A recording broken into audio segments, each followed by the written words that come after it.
Bernie Sanders gave a response to Trump's State of the Union.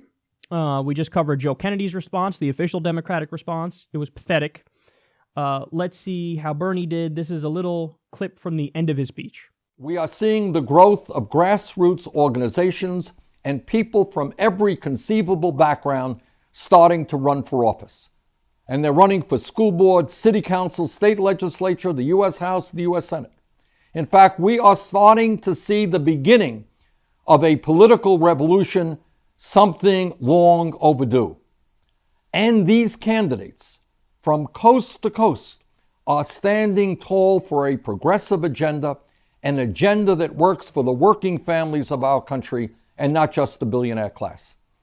These candidates understand that the United States has got to join the rest of the industrialized world and guarantee health care to all as a right, not a privilege, through a Medicare for all single-payer program. Medicare for all is gaining enormous momentum all across the country.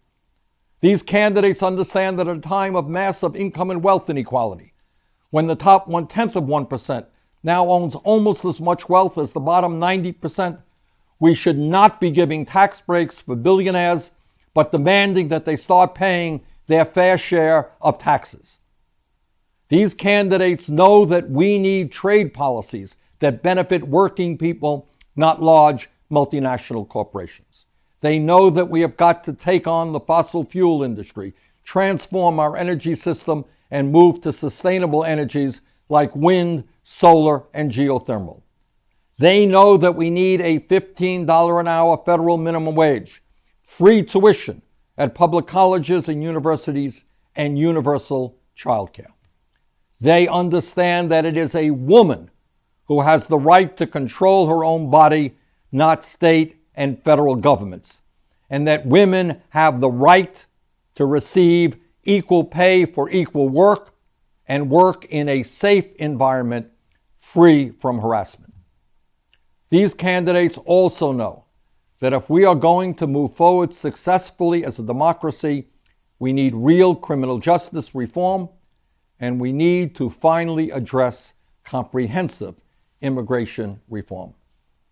Yes, believe me, I understand that the Koch brothers and their billionaire friends are planning to spend hundreds and hundreds of millions of dollars in the 2018 midterm elections supporting the Trump agenda and right-wing Republicans. They have the money, an unlimited amount of money, but we have the people. And when ordinary people stand up and fight for justice, there is nothing that we cannot accomplish. That has been the history of America, and that is our future. Thank you all very much, and good night.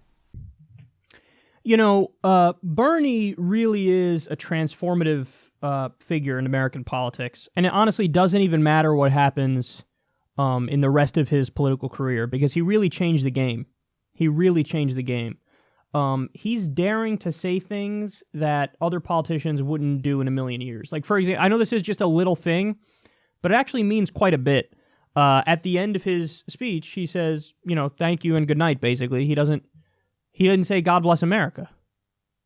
Now, again, you might say, well, whatever, that's just a little thing. And I actually agree with you, that's like a little thing. But the implications of that are pretty huge, because it shows a move away from, you know, for the longest time, both political parties had to at least pretend to be religious.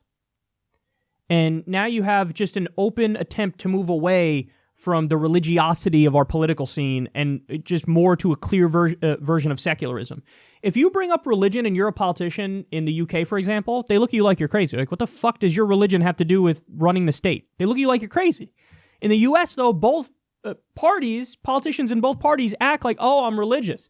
And that's a thing that, like, apparently people are supposed to look at and go, oh, good, now I feel better. Oh, what? So Bernie's coming along like, I'm not going to say God bless America. I don't want to do it. And that's a new thing. And I think there's a lot of, 20% of people are nuns, N-O-N-E-S. They don't believe in it. They're not religious. And I think those people look at that and go, I like that. Thank you for not fucking jamming religion down my throat like everybody else does. But again, small point, put that off to the side. There was so much substance in that little clip, I couldn't even keep up. I was writing, I literally couldn't keep up. I was like, okay, I missed a few. I don't remember which the things were. So here's what I was able to jot down. Medicare for all, raise taxes on billionaires, end the trade deals and stop outsourcing, get off fossil fuels and get towards renewable energy, which we have to do because of climate change, free college, $15 minimum wage, free childcare, protect reproductive rights, criminal justice reform. And he went on to say, we have the people, they have the money, but the people can always beat the money if we fight hard enough. All that is true, all that's spot on, all those policies are right, and the majority of the American people are with us. There's more substance in a 2-minute Bernie clip from his speech than there is in the entire speech of Joe Kennedy. The only policy Joe Kennedy mentioned was a living wage, and it was quick, and it was in passing, and it wasn't the meat of what he was trying to say.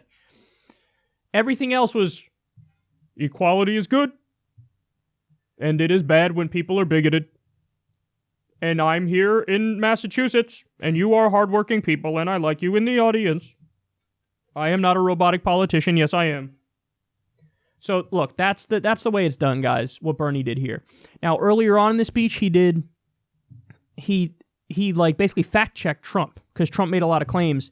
So, like, Trump, for example, was bragging about what he did with healthcare. Bernie's like, hey, idiot, because of you, 3 million people lost their healthcare. And you're bragging? That's the saddest thing I've ever heard. Trump was talking about the wall in his speech. Bernie's like, hey, jackass, you said repeatedly Mexico would pay for the wall. What happened? You said Mexico's going to pay for it. Now you're telling U.S. taxpayers to pay for it. So you lied. So you're a liar. So fact-checked him, and then towards the end, hit us with all the substance. There's your 2020 candidate if he wants it. The only portion of the speech I disagreed with, if you watch the whole thing, you'll see it. He does the line to the Russia thing. I mean, I get it. If he didn't do it, there'd be so many establishment types who are like, I can't believe Bernie didn't do it. So he threw it in there. He did it quickly, but yeah, it annoyed me. I'm not going to lie. Because you're adding to the culture of the Red Scare. Remember, the Russia thing is being used. Now Democrats, as a result of the Russia thing, are in favor of a NATO buildup on Russia's border. That's really dangerous. Democrats are in favor of the U.S. staying permanently in Syria now. That's dangerous because Syria is Russia's ally. You know, Democrats are now for arming the rebels in Ukraine. That's really dangerous because that means we have a proxy war with Russia. The Red Scare is now being used to crack down on social media.